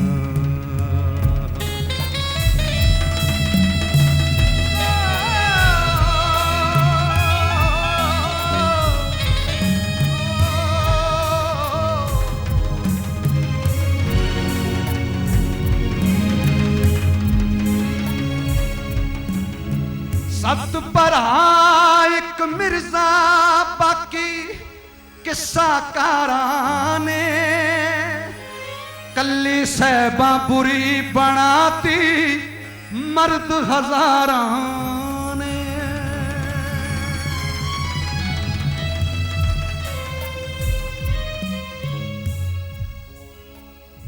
ਸੱਤ ਭਰਾ ਇੱਕ ਮਿਰਜ਼ਾ, ਬਾਕੀ ਕਿੱਸਾਕਾਰਾਂ ਨੇ ਕੱਲੀ ਸਹਿਬਾਂ ਬੁਰੀ ਬਣਾਤੀ ਮਰਦ ਹਜ਼ਾਰਾਂ ਨੇ। ਕਵੀਆਂ ਦੀ ਇਸ ਗਲਤੀ ਨੂੰ ਮੈਂ ਕਿਵੇਂ ਸੁਧਾਰ ਦਿਆਂ, ਆਪਣੇ ਹਿੱਸੇ ਦੀ ਦੁਨੀਆ ਮੈਂ ਤੈਥੋਂ ਵਾਰ ਦਿਆਂ, ਤੈਥੋਂ ਵਾਰ ਦਿਆਂ, ਮਰ ਜਾਣੇ। ਮੁੱਢ ਕਦੀਮ ਤੋਂ ਹੀ ਹੁੰਦਾ ਆਇਆ ਹੈ। ਔਰਤਾਂ ਦੇ ਨਾਲ ਮਾਨਸਿਕ ਸ਼ੋਸ਼ਣ ਵੀ ਹੁੰਦਾ ਆਇਆ ਹੈ ਤੇ ਸਰੀਰਕ ਸ਼ੋਸ਼ਣ ਵੀ। ਸਾਡੇ ਕਿਸੇ ਕਹਾਣੀਆਂ ਭਰੇ ਪਏ ਨੇ ਜਦੋਂ ਔਰਤਾਂ ਨੂੰ ਬੜੇ ਤਰੀਕਿਆਂ ਦੇ ਨਾਲ ਸ਼ੋਸ਼ਿਤ ਕੀਤਾ ਗਿਆ, ਪਰ ਉੱਥੇ ਹੀ ਅਸੀਂ ਦੋਨੋਂ ਪਾਸੇ ਚੱਲਾਂਗੇ। ਉੱਥੇ ਹੀ ਇੱਕ ਬਾਪ ਇਹ ਕਹਿੰਦਾ ਹੈ ਕਿ ਮੈਂ ਆਪਣੀ ਧੀ ਤੋਂ ਸਭ ਕੁਝ ਵਾਰ ਦਿਆਂ। ਅਜਿਹਾ ਹੀ ਗਾਣਾ ਤੁਸੀਂ ਸੁਣਿਆ ਹੁਣੇ। ਗੱਲਾਂ ਤੇ ਗੀਤ ਦੇ ਵਿੱਚ ਗੱਲਬਾਤ ਸਾਡੀ ਜਿਹੜੀ ਅਸੀਂ ਛੱਡੀ ਸੀ, ਜਿੱਥੇ ਸੋਸ਼ਲ ਮੀਡੀਆ ਦੀ ਗੱਲ ਅਸੀਂ ਕਰ ਰਹੇ ਸੀ। ਸੁਖਬੀਰ ਕੌਰ ਮਾਹਲ ਸਾਡੇ ਨਾਲ ਜੁੜੇ ਹੋਏ ਨੇ, retired principal Khalsa college for women Amritsar. So ਜਿਹੜੀਆਂ ਗੱਲਾਂ ਬਾਤਾਂ ਸਾਡੀਆਂ ਹੋ ਰਹੀਆਂ ਨੇ, ਸੋਸ਼ਲ ਮੀਡੀਆ ਦੀ ਗੱਲ ਤੁਸੀਂ ਕਰ ਰਹੇ ਸੀ ਕਿ ਅੱਜ ਕੱਲ੍ਹ ਦੀਆਂ ਬੱਚੀਆਂ ਵੀ ਜਿਹੜੀਆਂ ਨੇ ਉਹ ਹੁਮਾ ਕੇ ਹੁੱਬ ਕੇ ਇਹਦਾ ਇਸਤੇਮਾਲ ਕਰਦੀਆਂ ਨੇ, ਪਰ ਉਸੇ ਸੋਸ਼ਲ ਮੀਡੀਆ ਨੂੰ ਉਹ ਕਹਿੰਦੇ ਨੇ ਕਿ ਹਲਾਹਲ ਹੀ ਅੰਮ੍ਰਿਤ ਹੈ। ਸੋ ਉਹਨੂੰ ਤੁਸੀਂ ਕਿਸ ਤਰੀਕੇ ਦੇ ਨਾਲ ਲੈਂਦੇ ਹੋ, ਤੁਹਾਡੇ ਤੇ ਡਿਪੈਂਡ ਕਰਦਾ। ਇਹ ਸੋਸ਼ਲ ਮੀਡੀਆ ਜਦੋਂ ਸਾਡੇ ਲਈ ਸੁਰੱਖਿਆ ਦਾ ਇੱਕ ਜ਼ਰੀਆ ਬਣਦਾ ਹੈ, ਹੀਲਾ ਬਣਦਾ ਹੈ, ਤੇ ਉਹ ਕਿਵੇਂ ਅਸੀਂ ਯੂਜ਼ ਕਰ ਸਕਦੇ ਹਾਂ? ਦੇਖੋ, ਹਰ ਚੀਜ਼ ਦੇ ਪ੍ਰੋਜ਼ ਐਂਡ ਕੌਨਸ ਜੀ ਹੁੰਦੇ ਨੇ। ਬਿਲਕੁਲ। ਪਹਿਲਾਂ ਤਾਂ ਮੈਂ ਗੀਤ ਦੀ ਗੱਲ ਕਰਾਂਗੀ ਕਿ ਬਹੁਤ ਹੀ ਰੈਲੇਵੈਂਟ ਗੀਤ ਜਿਹੜਾ ਸੀ ਸੁਣਾਇਆ ਗਿਆ ਆ ਪ੍ਰੋਗਰਾਮ ਦੇ ਦੌਰਾਨ ਜੀ। ਤੇ ਜਦੋਂ ਮੈਂ ਸਮਾਜਿਕ ਵਿਵਸਥਾ ਦੀ ਗੱਲ ਕਰ ਰਹੀ ਸੀ ਤੇ ਮੇਰੇ ਜ਼ਿਹਨ ਦੇ ਵਿੱਚ ਨਾਲੇ ਚੱਲ ਰਿਹਾ ਸੀ ਕਿ ਸਾਡੇ ਇਤਿਹਾਸ ਵਿੱਚ ਵੀ ਤੇ ਸਾਡੇ ਮਿਥਿਹਾਸ ਵਿੱਚ ਵੀ, ਚਾਹੇ ਉਹ ਦ੍ਰੋਪਦੀ ਹੈ ਤੇ ਚਾਹੇ ਉਹ ਸੀਤਾ ਹੈ ਜੀ, ਰਾਮਾਇਣ ਵਿੱਚ ਤੇ ਮਹਾਭਾਰਤ ਵਿੱਚ, ਦੋਨਾਂ ਦੇ ਵਿੱਚ ਦੋਨਾਂ ਨੂੰ ਵੱਡੀਆਂ ਚੁਣੌਤੀਆਂ ਦਾ ਸਾਹਮਣਾ ਕਰਨਾ ਪਿਆ। ਔਰ ਇਹ ਰਾਜੇ ਮਹਾਰਾਜੇ ਮਹਾਰਾਣੀਆਂ ਨੇ ਜਿਨ੍ਹਾਂ ਨਾਲ ਹੀ ਵਾਪਰ ਰਿਹਾ ਹੈ, ਤੇ ਸਾਧਾਰਨ ਔਰਤ ਦੇ ਨਾਲ ਤੇ ਸਾਧਾਰਨ ਲੜਕੀ ਦੇ ਨਾਲ ਕੀ ਵਾਪਰਦਾ ਰਿਹਾ ਹੋਏਗਾ। ਜੀ, ਇਹ ਬਹੁਤ ਹੀ ਮਹੱਤਵਪੂਰਨ ਮੁੱਦਾ ਹੈ ਜਿਹੜਾ ਅਸੀਂ ਅੱਜ ਡਿਸਕਸ ਕਰ ਰਹੇ ਹਾਂ। ਜੀ। ਸੋਸ਼ਲ ਮੀਡੀਆ ਦੇ ਉੱਤੇ ਜਿੱਥੇ ਇਹਦੇ ਨੈਗੇਟਿਵ ਪੁਆਇੰਟਸ ਨੇ, ਉੱਥੇ ਇਹਦੇ ਬਹੁਤ ਸਾਰੀ ਪੋਜ਼ਿਟਿਵਿਟੀ ਵੀ ਸਾਡੇ ਕੋਲ ਹੈਗੀ ਹੈ। ਜੀ। ਇਹਦੇ ਸਕਾਰਾਤਮਕ ਰੂਪ ਨੂੰ ਜੇਕਰ ਵਰਤਿਆ ਜਾਵੇ, ਜੇਕਰ ਉਸ ਨੂੰ ਸਮਝਿਆ ਜਾਵੇ, ਤੇ ਇਹਦੇ ਰਾਹੀਂ ਸਭ ਤੋਂ ਜ਼ਿਆਦਾ ਲੜਕੀਆਂ ਨੂੰ ਸਿੱਖਿਅਤ ਕੀਤਾ ਜਾ ਸਕਦਾ ਹੈ ਕਿ ਉਹਨਾਂ ਨੇ ਆਪਣੀ ਸੁਰੱਖਿਆ ਕਿਵੇਂ ਕਰਨੀ ਹੈ। ਹਰ ਲੜਕੀ ਦੇ ਕੋਲ ਮੋਬਾਈਲ ਹੈ ਜੀ। ਹਰ ਲੜਕੀ ਨੇ ਉਸ ਮੋਬਾਈਲ ਦੇ ਉੱਤੇ ਬਹੁਤ ਕੁਝ ਹੋਰ ਐਪਸ ਤਾਂ ਡਾਊਨਲੋਡ ਕੀਤੀਆਂ ਨੇ। ਇਹ ਤਾਂ ਅਸੀਂ ਹੁਣੇ ਗੱਲ ਕੀਤੀ, ਉਹ ਐਪ ਤੁਹਾਨੂੰ ਨਹੀਂ ਮਿਲੇਗੀ ਜਿਹੜੀ ਰਿਕੁਆਇਰਡ ਹੈ, ਜਿਹਦੀ ਲੋੜ ਹੈ ਇਸ ਵੇਲੇ। ਦੂਸਰੀ ਗੱਲ ਕਿ ਉਸ ਦੀ ਵਰਤੋਂ ਉਸ ਮੌਕੇ ਤੇ, ਉਸ ਮੂਵਮੈਂਟ ਤੇ ਕਿਵੇਂ ਕੀਤੀ ਜਾਣੀ ਚਾਹੀਦੀ ਹੈ। ਤੀਸਰੀ ਗੱਲ ਕਿ ਜੇ ਪਰਸ ਦੇ ਵਿੱਚ ਮੋਬਾਈਲ ਹੋ ਸਕਦਾ ਹੈ ਤੇ ਪਰਸ ਦੇ ਵਿੱਚ ਕੁਝ ਐਸੀਆਂ ਚੀਜ਼ਾਂ ਵੀ ਹੋ ਸਕਦੀਆਂ ਨੇ ਜਿਹੜੀਆਂ ਉਸਨੂੰ ਦੱਸਿਆ ਜਾ ਸਕਦਾ ਹੈ ਕਿ ਜਿਹੜੀਆਂ ਉਹਦੀ ਸੁਰੱਖਿਆ ਦੇ ਵਿੱਚ ਉਹਦੀ ਮਦਦ ਕਰ ਸਕਦੀਆਂ ਨੇ। ਲਾਈਕ ਪੈਪਰ ਸਪਰੇ ਚੱਲਦੇ ਨੇ, ਲਾਈਕ ਪੈਨ ਆਉਂਦੇ ਨੇ ਜਿਨ੍ਹਾਂ ਦੇ ਵਿੱਚ ਕੈਮਰਾਜ਼ ਨੇ, ਜਿੱਥੇ ਕਿਸੇ ਨੂੰ ਵੀ ਕੋਈ ਮੁਸ਼ਕਲ ਆਉਂਦੀ ਹੈ ਤੇ ਉਸਨੂੰ ਰਿਕਾਰਡ ਕੀਤਾ ਜਾ ਸਕਦਾ ਹੈ। ਕੋਈ ਮੰਦੇ ਸ਼ਬਦਾਂ ਦੀ ਵਰਤੋਂ ਕਰਦਾ ਤੇ ਉਸਨੂੰ ਰਿਕਾਰਡ ਕੀਤਾ ਜਾ ਸਕਦਾ ਹੈ। ਸੋ ਹਰ ਤਰ੍ਹਾਂ ਦੀ ਵਰਤੋਂ ਹੋ ਸਕਦੀ ਹੈ। ਇੱਕ ਨਾਰਮਲ ਪੈਨ ਵੀ ਜਿਹੜਾ ਹੈ ਉਹਦੀ ਬੜੀ ਨੁਕੀਲੀ ਜੀ ਨੋਕ ਹੁੰਦੀ ਹੈ। ਮੈਂ ਦੱਸ ਵੀ ਦਵਾਂ ਕਿ ਇਹ ਜਿਹੜਾ ਪੈਨ ਹੈ ਇਹਦੀ ਨੋਕ ਬਹੁਤ ਹੀ ਤਿੱਖੀ ਹੁੰਦੀ ਹੈ, ਔਰ ਇਹਦੀ ਵਰਤੋਂ ਕਰਕੇ ਵੀ, ਜੇ ਮੈਂ ਦੇਖਿਆ ਸੀ ਇੱਕ ਵੀਡੀਓ ਦੇ ਵਿੱਚ, ਕਿ ਇੱਥੇ ਕਰਕੇ ਜਦੋਂ ਤੁਸੀਂ ਕਿਸੇ ਦੇ ਮਾਰਦੇ ਹੋ ਤਾਂ ਉਹਦੇ ਨਾਲ ਅਗਲੇ ਦੀ ਜਾਨ ਵੀ ਜਾ ਸਕਦੀ। ਖੈਰ ਆਪਾਂ ਇਹ ਤੇ ਨਹੀਂ ਕਰਨਾ, ਪਰ ਫਿਰ ਵੀ ਆਪਣੇ ਬਚਾਅ ਦੇ ਲਈ ਸਭ ਤੋਂ ਵੱਡੀ ਗੱਲ ਹੈ ਕਿ ਆਪਣਾ ਦਿਮਾਗ ਜ਼ਰੂਰ ਉਸ ਵੇਲੇ ਕੰਮ ਕਰਨਾ ਚਾਹੀਦਾ ਹੈ। ਜੀ, ਸਵਾਲ ਇੱਥੇ ਨਹੀਂ ਮੁੱਕ ਜਾਂਦਾ ਨਾ। ਗੱਲ ਤੇ ਇਹ ਹੈ ਕਿ ਘਟਨਾਵਾਂ ਹੀ ਨਹੀਂ ਹੈ, ਕਈ ਤਰ੍ਹਾਂ ਦੀਆਂ ਨੇ। ਲੜਕੀ ਸੜਕ ਤੇ ਜਾ ਰਹੀ ਹੈ ਤੇ ਉਹ ਕੀ ਕਰਦੀ ਹੈ ਕਿ ਮੋਬਾਈਲ ਕੰਨ ਨੂੰ ਲਗਾਇਆ ਹੈ ਤੇ ਗੱਲਾਂ ਕਰਦੀ ਤੁਰੀ ਜਾ ਰਹੀ ਹੈ। ਕੋਈ ਵੀ ਆਏਗਾ ਸਨੈਚਿੰਗ, ਅਸੀਂ ਕਹਿੰਦੇ ਸਨੈਚਿੰਗ ਦੇ ਕੇਸਿਸ ਬੜੇ ਹੋ ਰਹੇ ਨੇ ਜੀ। ਤੁਸੀਂ ਨੋਟ ਕੀਤਾ ਹੈ ਕਿ ਬॉयਜ਼ ਨੂੰ ਤੋਂ ਸਨੈਚਿੰਗ ਨਹੀਂ ਹੁੰਦੀ, ਲੜਕੀਆਂ ਤੋਂ ਸਨੈਚਿੰਗ ਹੁੰਦੀ ਹੈ। ਉਹਨਾਂ ਦੇ ਪਰਸ ਖੋਲੇ ਜਾਂਦੇ ਨੇ, ਮੋਬਾਈਲ ਖੋਲੇ ਜਾਂਦੇ ਨੇ, ਉਹਨਾਂ ਦੇ ਗਹਿਣੇ ਲਾ ਲਏ ਜਾਂਦੇ ਨੇ। ਇਹ ਲੜਕੀਆਂ ਨਾਲ ਹੀ ਵਾਪਰਦਾ ਹੈ। ਇਹ ਵੀ ਇੱਕ ਸੈਗਮੈਂਟ ਹੈਗਾ। ਹੁਣ ਉਹ ਮੋਬਾਈਲ ਸੜਕ ਤੇ ਕਿਉਂ ਤੁਰਦਿਆਂ ਹੋਇਆਂ ਗੱਲਾਂ ਕਰਦੀ ਜਾ ਰਹੀ ਹੈ, ਇਹ ਉਹਨੂੰ ਸਿੱਖਿਅਤ ਕਰਨ ਦੀ ਜ਼ਰੂਰਤ ਹੈ। ਅਸੀਂ ਆਪਣੇ ਬੱਚਿਆਂ ਨੂੰ ਇਹ ਦੱਸਦੇ ਰਹੇ ਹਾਂ ਕਿ ਤੁਸੀਂ ਕਿਤੇ ਕੋਈ ਪਹਿਲੀ ਗੱਲ ਤੇ ਕਾਲ ਕਰਨੀ ਹੈ ਤੇ ਕਿਸੇ ਰਸਤੇ ਜਾਂਦੇ ਕਿਸੇ ਐਸੀ ਸੁਰੱਖਿਅਤ ਜਗ੍ਹਾ ਤੇ ਖੜੇ ਹੋ ਜਾਓ। ਮੰਨ ਲਓ ਕੋਈ ਦੁਕਾਨ ਹੈ ਤੁਹਾਡੇ ਕੋਲ, ਉਹਦੇ ਅੰਦਰ ਚਲੇ ਜਾਓ, ਉੱਥੇ ਜਾ ਕੇ ਗੱਲ ਕਰ ਲਓ। ਕੋਈ ਐਮਰਜੈਂਸੀ ਫੋਨ ਆ ਗਿਆ ਹੈ ਤੇ ਤੁਸੀਂ ਯੂ ਕੈਨ ਕਾਲ ਬੈਕ, ਤੁਸੀਂ ਉਹਨੂੰ few minutes you can wait, ਤੇ ਉਸ ਤੋਂ ਬਾਅਦ ਤੁਸੀਂ ਕਿਸੇ ਸੁਰੱਖਿਅਤ ਜਗ੍ਹਾ ਤੇ ਖੜੇ ਹੋ ਕੇ ਵਾਪਸ ਜਵਾਬ ਦੇ ਸਕਦੇ ਹੋ। ਸਿਮਿਲਰਲੀ ਜੇ ਤੁਸੀਂ ਆਪਣੇ ਕੋਲ ਕੋਈ ਗਹਿਣੇ ਪਾ ਕੇ ਨਿਕਲਣ ਦੀ ਜ਼ਰੂਰਤ ਵੀ ਨਹੀਂ ਹੁੰਦੀ ਲੜਕੀਆਂ ਨੂੰ, ਪਰਸ ਹੈ ਤਾਂ ਸੰਭਾਲ ਕੇ ਚੱਲਣਾ ਪਏਗਾ, ਤੇ ਕਿਵੇਂ ਸੰਭਾਲ ਕੇ ਚੱਲਣਾ ਹੈ ਇਹ ਉਹਨਾਂ ਤੇ ਵੀ ਡਿਪੈਂਡ ਕਰਦਾ ਹੈ, ਆਪਣੇ ਤੇ ਡਿਪੈਂਡ ਕਰਦਾ ਹੈ ਕਿ ਉਹਨਾਂ ਦੀ ਪਕੜ ਕਿੰਨੀ ਕੁ ਮਜ਼ਬੂਤ ਹੋਣੀ ਚਾਹੀਦੀ ਹੈ। ਲੜਕੀ ਕੁਝ ਹੱਦ ਤੱਕ ਅਸੀਂ ਕਹਿੰਦੇ ਆ ਕਿ ਬॉयਜ਼ ਦੇ ਨਾਲੋਂ ਲੜਕਿਆਂ ਨਾਲੋਂ ਸਰੀਰਕ ਤੌਰ ਤੇ ਕਮਜ਼ੋਰ ਹੈ, ਪਰ ਉਹ ਆਪਣੀ ਸਮਝ ਵਿੱਚ, ਆਪਣੀ ਮਾਨਸਿਕਤਾ ਵਿੱਚ ਕਮਜ਼ੋਰ ਹੀ ਨਹੀਂ ਬਲਕਿ ਬਰਾਬਰ ਹੀ ਨਹੀਂ, ਉਸ ਤੋਂ ਵੀ ਅੱਗੇ ਹੈ, ਉਸ ਤੋਂ ਵੀ ਅੱਗੇ ਹੈ। ਔਰ ਮੈਂ ਦੇਖਿਆ ਹੈ ਕਿ ਤੁਹਾਡੀ ਆਪਣੀ ਪਕੜ ਵੀ ਕੋਈ ਕਮਜ਼ੋਰ ਨਹੀਂ ਹੁੰਦੀ, ਉਹ ਪੂਰੀ ਜਾਨ ਦੇ ਨਾਲ ਆਪਣੀਆਂ ਚੀਜ਼ਾਂ ਨੂੰ ਸੰਭਾਲ ਸਕਦੀ ਹੈ। ਤੇ ਸੋਸ਼ਲ ਮੀਡੀਆ ਨੂੰ ਇਸ ਸਾਰੇ ਕੁਝ ਲਈ ਵਰਤਣਾ, ਸ਼ਾਇਦ ਤੁਹਾਨੂੰ ਯਾਦ ਹੋਏਗਾ ਕਈ ਤਰ੍ਹਾਂ ਦੇ ਪ੍ਰੋਗਰਾਮਸ ਸਾਡੇ ਟੀਵੀ ਚੈਨਲਸ ਦੇ ਉੱਤੇ ਆਉਂਦੇ ਰਹਿੰਦੇ ਨੇ ਜਿਹੜੇ ਇਹ ਦੱਸਦੇ ਨੇ ਕਿ ਲੜਕੀਆਂ ਦੇ ਨਾਲ, ਔਰਤਾਂ ਦੇ ਨਾਲ ਕਿਸ ਕਿਸਮ ਦੀ, ਈਵਨ ਮਰਦਾਂ ਦੇ ਨਾਲ ਵੀ ਜਿਹੜੀਆਂ ਧੋਖੇ ਧੜੀਆਂ ਹੋ ਰਹੀਆਂ ਨੇ ਉਹਨਾਂ ਦੇ ਬਾਰੇ 'ਚ ਪ੍ਰੋਗਰਾਮ ਹੁੰਦੇ ਨੇ। ਉਹਨਾਂ ਤੋਂ ਜਿਹੜੀ ਸਮਝ ਲੈਣ ਦੀ ਜ਼ਰੂਰਤ ਆ ਉਹ ਇਹ ਹੈ ਕਿ ਇਹਨਾਂ ਚੀਜ਼ਾਂ ਤੋਂ ਬਚਣਾ ਕਿਵੇਂ ਹੈ, ਉਹਦੇ ਚੋਂ ਨੈਗੇਟਿਵ ਪਾਰਟ ਨੂੰ ਛੱਡ ਕੇ ਪੋਜ਼ਿਟਿਵ ਇਹ ਸਮਝਣ ਦੀ ਜ਼ਰੂਰਤ ਹੈ। ਔਰ ਬੜਾ ਇੰਪੋਰਟੈਂਟ ਪ੍ਰੋਗਰਾਮ ਸੀਗਾ ਜਿਹੜਾ ਆਮਿਰ ਖਾਨ ਨੇ ਕੀਤਾ ਸੀ, ਮੈਂ ਪ੍ਰੋਗਰਾਮ ਦਾ ਨਾਮ ਤੇ ਭੁੱਲ ਰਹੀ ਹਾਂ, ਔਰ ਉਹਦਾ ਉਹ ਐਪੀਸੋਡ ਜਿਹਦੇ ਵਿੱਚ ਉਹਨੇ ਦੱਸਿਆ ਸੀ ਕਿ ਲੜਕੀਆਂ ਤੇ ਲੜਕਿਆਂ ਦੋਵਾਂ ਨੂੰ ਕਿ ਬੈਡ ਟੱਚ ਕੀ ਹੁੰਦਾ ਹੈ ਤੇ ਗੁੱਡ ਟੱਚ ਕੀ ਹੁੰਦਾ ਹੈ, ਦੱਸਣਾ ਚਾਹੀਦਾ।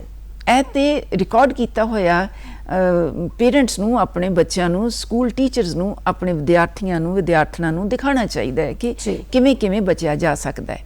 ਸੋ ਇਸ ਤਰ੍ਹਾਂ ਦੇ ਪ੍ਰੋਗਰਾਮਸ ਜਿਹੜੇ ਨੇ ਉਹ ਸਾਡਾ ਕੀਮਤੀ ਸਰਮਾਇਆ ਨੇ ਜਿਨ੍ਹਾਂ ਨੂੰ ਸੰਭਾਲ ਕੇ ਰੱਖਿਆ ਜਾ ਸਕਦਾ ਹੈ ਔਰ ਸੋਸ਼ਲ ਮੀਡੀਆ ਤੇ ਉਹਨਾਂ ਦੀ ਵਰਤੋਂ ਕੀਤੀ ਜਾ ਸਕਦੀ ਹੈ। ਉਹਨਾਂ ਵਿੱਚੋਂ ਸਾਡਾ ਵੀ ਪ੍ਰੋਗਰਾਮ ਹੈ, ਉਹਨਾਂ ਵਿੱਚੋਂ ਸਾਡਾ ਵੀ ਪ੍ਰੋਗਰਾਮ ਹੈ ਜਿਹਦੇ ਵਿੱਚ ਅਸੀਂ ਦੱਸ ਸਕਦੇ ਹਾਂ ਕਿ ਬਚਣਾ ਕਿਵੇਂ ਹੈ। ਰਹੀ ਗੱਲ, ਤੁਸੀਂ ਵਿੱਚੋਂ ਹੀ ਕਿਹਾ ਸੀਗਾ ਕਿ ਸਮਾਜ ਦੇ ਵਿੱਚ ਇਹ ਸੁਰੱਖਿਆ ਕਿਵੇਂ ਮੁਹੱਈਆ ਕੀਤੀ ਜਾਣੀ ਹੈ। ਸਮਾਜ ਦੇ ਵਿੱਚ ਸਭ ਤੋਂ ਪਹਿਲਾਂ ਸਾਨੂੰ ਇਸ ਵਿਤਕਰੇ ਚੋਂ ਬਾਹਰ ਆਉਣਾ ਪਏਗਾ ਕਿ ਲੜਕੇ ਤੇ ਲੜਕੀ ਦੇ ਵਿੱਚ ਕੋਈ ਅੰਤਰ ਹੈ ਔਰ ਲੜਕਿਆਂ ਨੂੰ ਇਸ ਗੱਲ ਵਾਸਤੇ ਸਿੱਖਿਅਤ ਕਰਨਾ ਪਏਗਾ ਕਿ ਬਈ ਲੜਕੀ ਜਿਹੜੀ ਆ ਉਸ ਦਾ ਇਹਤਰਾਮ ਕਿਵੇਂ ਕੀਤਾ ਜਾਣਾ ਹੈ। ਉਹ ਕੋਈ ਵਸਤੂ ਨਹੀਂ ਹੈ, ਉਹ ਕੋਈ ਜਾਇਦਾਦ ਨਹੀਂ ਹੈ ਅਮਰਤਾ ਪ੍ਰੀਤਮ ਦੇ ਸ਼ਬਦਾਂ ਵਿੱਚ। ਉਹ ਕੋਈ, ਕਿਉਂਕਿ ਸਾਡੀ ਇਤਿਹਾਸ, ਸਾਡੀ ਸਮਾਜਿਕ ਵਿਵਸਥਾ ਸਾਨੂੰ ਕਹਿੰਦੀ ਰਹੀ ਹੈ ਕਿ ਔਰਤ ਜਿਹੜੀ ਆ ਉਹ ਜਾਇਦਾਦ ਹੈ, ਔਰਤ ਜਿਹੜੀ ਆ ਇਹ ਕਮਜ਼ੋਰ ਹੈ। ਜੋ ਅਸੀਂ ਉਹਨੂੰ ਬਣਾ ਦਿੱਤਾ ਉਹ ਬਣ ਗਈ ਹੋਈ ਹੈ। ਉਹ ਕਹਿੰਦੇ ਨੇ ਕਿ ਢੋਰ ਗੰਵਾਰ ਸ਼ੂਦਰ ਅਰ ਨਾਰੀ, ਢੋਰ ਗੰਵਾਰ ਸ਼ੂਦਰ ਅਰ ਨਾਰੀ ਚਾਰੋਂ ਤਾੜਨ ਕੇ ਅਧਿਕਾਰੀ। ਕਿਤੇ ਬਰਾਬਰ ਖੜੇ ਕਰ ਰਹੇ ਹਾਂ? ਪਸ਼ੂ ਦੇ ਬਰਾਬਰ, ਢੋਰ ਡੰਗਰ ਦੇ ਬਰਾਬਰ। ਜੇਕਰ ਅਸੀਂ ਜਾਂ ਇਹ ਕਹਿਣਾ ਕਿ ਔਰਤਾਂ ਦੀ ਮੱਤ ਜਿਹੜੀ ਆ ਖੁਰੀ 'ਚ ਹੁੰਦੀ ਹੈ, ਇਹ ਸਾਰਾ ਕੁਝ ਅੱਜ ਝੂਠਾ ਹੋ ਚੁੱਕਿਆ ਹੈ, ਇਹ ਗਲਤ ਗੱਲ ਹੈ। ਇਹ ਚੀਜ਼ਾਂ ਜਿਹੜੀਆਂ ਐਕਸੈਪਟੇਬਲ ਨਹੀਂ ਹੈ ਸਮਾਜ ਦੇ ਵਿੱਚ। ਸਮਾਜ ਦੇ ਵਿੱਚ ਜਾਗਰੂਕਤਾ ਪੈਦਾ ਕਰਨੀ ਬੜੀ ਜ਼ਰੂਰੀ ਹੈ। ਜਾਗਰੂਕਤਾ ਲੜਕੀਆਂ ਵਿੱਚ ਆਪਣੀ ਸੁਰੱਖਿਆ ਵਾਸਤੇ ਔਰ ਲੜਕਿਆਂ ਵਿੱਚ ਔਰਤ ਦੇ, ਲੜਕੀ ਦੇ ਇਹਤਰਾਮ ਵਾਸਤੇ। ਬਿਲਕੁਲ ਜੀ, ਉਹਨਾਂ ਦੀ ਰਿਸਪੈਕਟ ਕਰਨੀ ਹੋਏਗੀ। ਆਮ ਤੌਰ ਤੇ ਮਾਵਾਂ ਨੂੰ ਆਪਣੇ ਬੱਚਿਆਂ ਨੂੰ, ਖਾਸ ਤੌਰ ਤੇ ਮੁੰਡਿਆਂ ਨੂੰ ਇਹ ਵੀ ਸਿਖਾਉਣਾ ਹੋਏਗਾ ਕਿ ਕਿਵੇਂ ਇੱਕ ਬੱਚੀ ਦਾ, ਇੱਕ ਔਰਤ ਦਾ ਤੁਸੀਂ ਇਹਤਰਾਮ ਕਰੋ, ਦੀ ਰਿਸਪੈਕਟ ਕਰੋ, ਤੁਹਾਡੀਆਂ ਭੈਣਾਂ ਵਾਂਗ, ਤੁਹਾਡੀਆਂ ਮਾਵਾਂ ਵਾਂਗ। ਜੇ ਅਸੀਂ ਗੱਲ ਕਰਦੇ ਹਾਂ ਪਿਛੜੇ ਵਰਗ ਦੀ, ਸ਼ੋਸ਼ਿਤ ਵਰਗ ਦੀ, ਤੇ ਕੁਝ ਲੋਕ ਅਜਿਹੇ ਵੀ ਨੇ, ਕੁਝ ਔਰਤਾਂ ਅਜਿਹੇ ਵਰਗ 'ਚੋਂ ਵੀ ਆਉਂਦੀਆਂ ਨੇ ਜਿੱਥੇ ਬਹੁਤਾ ਪੜ੍ਹਾਈ ਲਿਖਾਈ 'ਤੇ ਜ਼ੋਰ ਨਹੀਂ ਦਿੱਤਾ ਜਾਂਦਾ ਔਰ ਉਹਨਾਂ ਨੂੰ ਮਿਹਨਤ ਮਜ਼ਦੂਰੀ ਦੇ ਲਈ ਆਪਣੇ ਘਰਾਂ ਦੀ ਚਾਰ ਦੀਵਾਰੀ ਤੋਂ ਬਾਹਰ ਨਿਕਲਣਾ ਹੀ ਪੈਂਦਾ ਹੈ ਆਪਣੇ ਪਰਿਵਾਰ ਦੇ ਪਾਲਣ ਪੋਸ਼ਣ ਦੇ ਲਈ। ਸੋ ਉੱਥੇ ਉਹਨਾਂ ਦੇ ਲਈ ਕੀ ਹੱਕ ਹਕੂਕ ਨੇ, ਕਿਵੇਂ ਉਹਨਾਂ ਨੂੰ ਬਚਾਇਆ ਜਾ ਸਕਦਾ ਹੈ ਇਸ ਸ਼ੋਸ਼ਣ ਤੋਂ? ਮੈਂ ਹੁਣੇ ਗੱਲ ਕੀਤੀ ਸੀਗੀ ਕਿ ਰਾਜੇ ਰਾਣੀਆਂ ਮਹਾਰਾਣੀਆਂ ਨਾਲ ਵੀ ਇਹ ਸਭ ਕੁਝ ਵਾਪਰਦਾ ਰਿਹਾ ਹੈ। ਸੋ ਵਰਗ ਦੀ ਤੇ ਗੱਲ ਹੀ ਛੱਡ ਦਈਏ ਜੀ, ਕੰਮਕਾਜੀ ਔਰਤ ਹੈ, ਉਹਨੇ ਬਾਹਰ ਜਾਣਾ ਹੀ ਜਾਣਾ। ਬਿਲਕੁਲ। ਔਰ ਜਿੱਥੇ ਵੀ ਜਾਣਾ ਹੈ ਉੱਥੇ ਹੀ ਉਸਨੂੰ ਚੁਣੌਤੀਆਂ ਦਾ ਸਾਹਮਣਾ ਕਰਨਾ ਪੈਣਾ ਜੀ। ਬਿਲਕੁਲ। ਸੋ ਤੁਸੀਂ ਜਿਹੜੀ ਗੱਲ ਕੀਤੀ ਹੈ ਉਹ ਇਹ ਹੈ ਕਿ ਔਰਤਾਂ ਨੇ ਜਿਹੜੀਆਂ ਘਰ ਦੇ ਵਿੱਚ ਸਾਡੀ ਅਸਿਸਟੈਂਸ ਵਾਸਤੇ ਆਉਂਦੀਆਂ, ਡੋਮੈਸਟਿਕ ਹੈਲਪ ਦੇ ਤੌਰ ਤੇ ਆਉਂਦੀਆਂ ਨੇ, ਘਰ ਬੰਦ ਹੈ, ਛੱਡ ਕੇ ਜਾ ਰਹੀ ਹੈ, ਆਪ ਜਿਹੜੀ ਮਾਲਕਣ ਹੈ ਉਹ ਕਿਤੇ ਨੌਕਰੀ ਤੇ ਜਾ ਰਹੀ ਹੈ ਤੇ ਘਰ ਛੱਡ ਕੇ ਜਾ ਰਹੀ ਹੈ ਖਾਲੀ। ਘਰ ਦੇ ਵਿੱਚ ਜਵਾਨ ਪੁੱਤਰ ਵੀ ਹੋ ਸਕਦਾ ਹੈ ਜਾਂ ਕੋਈ ਹੋਰ ਰਿਸ਼ਤੇਦਾਰ ਵੀ ਹੋ ਸਕਦਾ ਹੈ, ਘਰ ਦੇ ਵਿੱਚ ਮਰਦ ਵੀ ਹੋ ਸਕਦੇ, ਜਿੰਨੇ ਵੀ ਮਰਦ ਨੇ ਉਹ ਕੋਈ ਵੀ, ਉਹ ਸਾਰੇ ਜਾਣੇ ਜੇਕਰ ਉਹਨਾਂ ਨੂੰ ਇਹੋ ਜਿਹੀ ਓਪਰਚੁਨਿਟੀ ਮਿਲ ਜਾਂਦੀ ਹੈ ਤੇ ਕੀ ਕੋਈ ਇਸ ਦਾ ਨਾਜਾਇਜ਼ ਫਾਇਦਾ ਉਠਾਉਂਦਾ ਹੈ? ਜੀ। ਸਿਮਿਲਰਲੀ ਬਹੁਤ ਸਾਰੀਆਂ ਔਰਤਾਂ ਨੇ ਜਿਹੜੀਆਂ ਸੜਕਾਂ ਬਣਦੀਆਂ ਨੇ, ਉੱਥੇ ਰੋੜੀ ਕੁੱਟਦੀਆਂ ਨੇ, ਉੱਥੇ ਲੇਬਰ ਕਰਦੀਆਂ ਨੇ, ਕੰਮ ਕਰਦੀਆਂ ਨੇ, ਝੁੱਗੀਆਂ ਦੇ ਵਿੱਚ ਰਹਿੰਦੀਆਂ ਨੇ, ਉੱਥੇ ਵੀ ਇਸ ਤਰ੍ਹਾਂ ਦੇ ਕੇਸਿਸ ਬਹੁਤ ਜ਼ਿਆਦਾ ਹੁੰਦੇ ਨੇ। ਜਾਂ ਪਿੰਡਾਂ ਦੇ ਵਿੱਚ, ਖੇਤਾਂ ਦੇ ਵਿੱਚ ਕੰਮ ਕਰਨ ਜਾਂਦੀਆਂ ਨੇ, ਉੱਥੇ ਵੀ ਉਹਨਾਂ ਦੇ ਨਾਲ ਜਿਹੜੇ ਜਿਹੜਾ ਇੱਕ ਹੈਗਾ ਨਾ ਮੁਜ਼ਾਰੇ ਵਾਲਾ ਤੇ ਮਾਲਕ ਵਾਲਾ ਰਿਸ਼ਤਾ ਜਿਹੜਾ ਉਹ ਵੀ ਇੱਕ ਹੁੰਦਾ ਹੈ, ਉਹਦੇ ਵਿੱਚ ਉਹਦੇ ਤਹਿਤ ਵੀ ਫॉर ਗ੍ਰਾਂਟਡ ਲੈ ਲਿਆ ਜਾਂਦਾ ਹੈ ਕਿ ਇਹਨਾਂ ਦੇ ਨਾਲ ਇਹ ਜ਼ਿਆਦਤੀ ਕੀਤੀ ਜਾ ਸਕਦੀ ਹੈ, ਜੀ। ਇਹਨਾਂ ਦਾ ਨਾਜਾਇਜ਼ ਫਾਇਦਾ ਉਠਾਇਆ ਜਾ ਸਕਦਾ ਹੈ। ਅਗੇਨ ਉੱਥੇ ਹੀ ਅਸੀਂ ਵਾਪਸ ਪਰਤ ਕੇ ਆ ਰਹੇ ਹਾਂ ਕਿ ਉਹਨਾਂ ਦੀ ਮਜਬੂਰੀ, ਉਹਨਾਂ ਦੀ ਜ਼ਰੂਰਤ ਨੂੰ ਐਕਸਪਲੋਇਟ ਕੀਤਾ ਜਾਂਦਾ ਹੈ। ਜੀ ਇਹਦਾ ਇੱਕੋ ਇੱਕ ਇਲਾਜ ਹੈ, ਔਰਤ ਦੀ ਆਪਣੀ ਤਾਕਤ ਅੰਦਰ ਦੀ ਉਸਨੇ ਬਚਣਾ ਹੈ ਤੇ ਮਰਦ ਦੀ ਸਿੱਖਿਆ ਜੀ ਕਿ ਉਸਨੇ ਔਰਤ ਨੂੰ ਕਿਸ ਤਰ੍ਹਾਂ ਵੇਖਣਾ ਹੈ, ਜੀ ਹਮੇਸ਼ਾ ਉਹਨੂੰ ਇੱਕ ਵਸਤੂ ਦੀ ਤਰ੍ਹਾਂ ਹੀ ਨਹੀਂ ਵੇਖਣਾ। ਸੋ ਇਹ ਸਾਰੀ ਜਾਣਕਾਰੀ ਦੇਣੀ, ਜਾਗਰੂਕਤਾ ਦੇਣੀ ਬਹੁਤ ਜ਼ਰੂਰੀ ਹੈ। ਬਿਲਕੁਲ ਜੀ। ਜਿਵੇਂ ਕਿ ਤੁਸੀਂ ਕਿਹਾ ਕਿ ਇਹੋ ਜਿਹੇ ਪ੍ਰੋਗਰਾਮ ਜਿਹੜੇ ਨੇ ਸਾਡੇ ਬਹੁਤ ਹੀ ਕੀਮਤੀ ਸਰਮਾਇਆ ਹੈ, ਔਰ ਅਜਿਹਾ ਹੀ ਅੱਜ ਅਸੀਂ ਵਿਸ਼ਾ ਵੀ ਚੁਣਿਆ ਹੈ ਗੱਲਾਂ ਤੇ ਗੀਤ ਪ੍ਰੋਗਰਾਮ ਦੇ ਵਿੱਚ, ਲੜਕੀਆਂ ਦੀ ਸੁਰੱਖਿਆ ਦਾ, ਜਿਹਦੇ ਵਿੱਚ ਅਸੀਂ ਸਰੀਰਕ ਤੇ ਮਾਨਸਿਕ ਦੋਨੋਂ ਤੇ ਤਰੀਕਿਆਂ ਦੇ ਨਾਲ ਇਹਨਾਂ ਨੂੰ ਮਜ਼ਬੂਤ ਬਣਾਉਣ ਦੀ ਗੱਲ ਕੀਤੀ। ਤੁਸੀਂ ਸਾਡੇ ਸਟੂਡੀਓ ਦੇ ਵਿੱਚ ਆਏ, ਤੁਹਾਡਾ ਬਹੁਤ ਬਹੁਤ ਸ਼ੁਕਰੀਆ। ਬਹੁਤ ਦਰਸ਼ਕਾਂ ਦਾ ਵੀ ਮਿਹਰਬਾਨੀ ਜੀ, ਸ਼ੁਕਰੀਆ। ਮਿਹਰਬਾਨੀ।